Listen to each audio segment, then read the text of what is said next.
here with Lori Warnock from the Northern New England Poison Center. Lori, thank you very much for speaking with us. Thank you for inviting me. Good. Could you tell us about the Poison Center, what it involves, and could you tell us a little about yourself, please? Sure. I came to the Poison Center about 2.5 years ago. I was hired as a New Hampshire education coordinator. I'm the only employee of the Poison Center here in New Hampshire. The Poison Center is actually located at Maine Medical Center in Portland. It's a enclosed room with some very smart people answering phones all day long, 24/7. As the education coordinator, my job is to travel all over the state of New Hampshire providing poison prevention education and acting as a liaison for the Poison Center to a lot of the partners in our mission. Partners like the Partnership for Drug-Free New Hampshire, the Safe Kids Coalition, New Hampshire Carbon Monoxide Working Group. So I work with all of them to bring the poison prevention information that we have and educational materials forward. I also end up doing a lot of presentations on my own. From here to Berlin and Colebrook, I am all over the state of New Hampshire. The Poison Center's number is 1-800-222-1222. That's a national number. So whatever area code you're calling from, you will get the Poison Center that covers that area. So if you live in Maine, New Hampshire, Vermont, and you're calling from one of those area codes, you'll get the Northern New England Poison Center. If you are calling from a 617 cell phone, you will get the Mass Rhode Island Poison Center, all of whom are free, 24/7, and confidential. Poison Center conversations are covered by HIPAA.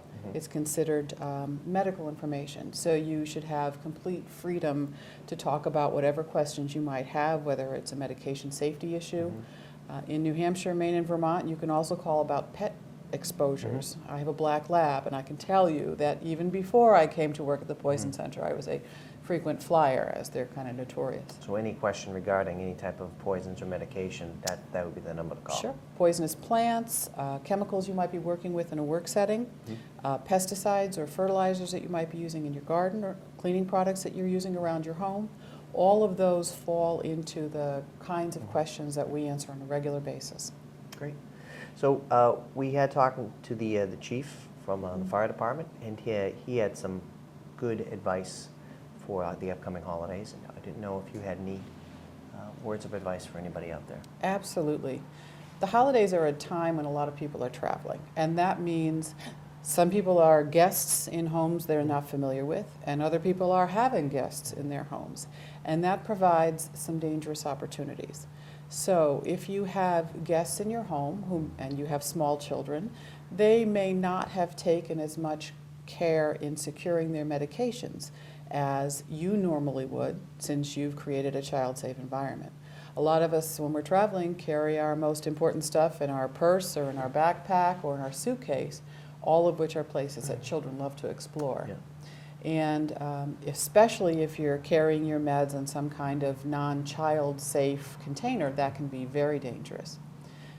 If you are a guest in someone's home and it's not necessarily a child-safe environment because they're not used to having small children in the home, you need to sort of be proactive and make sure that your kids are kept away from meds that might be kept on the nightstand or on the sink area, the countertop around the sink in the bathroom, or on a kitchen counter where they would be easily accessed by children.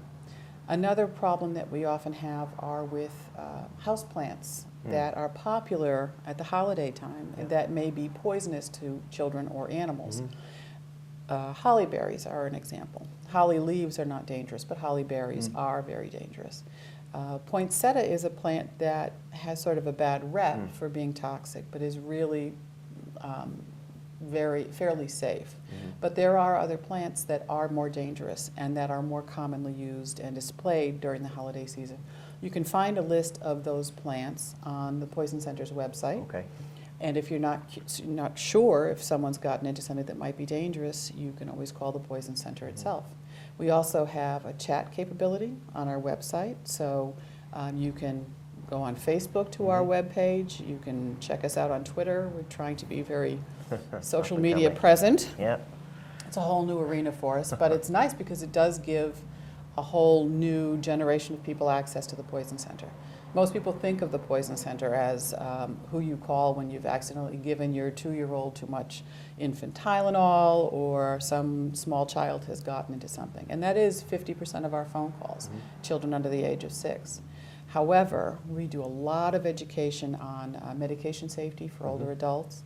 I've accidentally taken my husband's medication instead of my own, or I've taken my evening medicine on top of my morning medicine, not realizing it.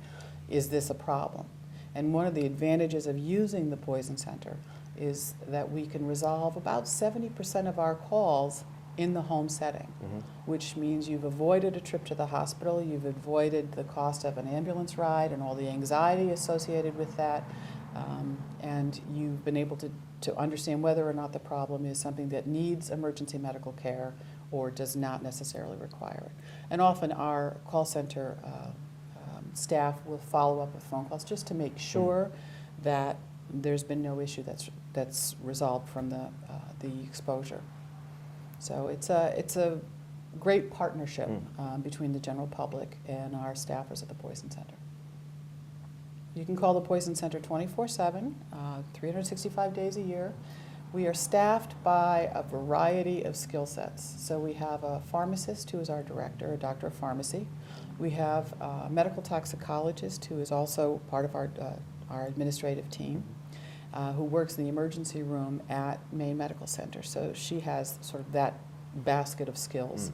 And then our call center is staffed by specialists in poison information, many of whom are paramedics or nurses or pharmacy students who have to shadow a existing SPI, we call them SPIs, for at least 6 months before they can handle the calls themselves. I sit in the call center sometimes, and it's amazing the depth of knowledge and the use of resources that they manage.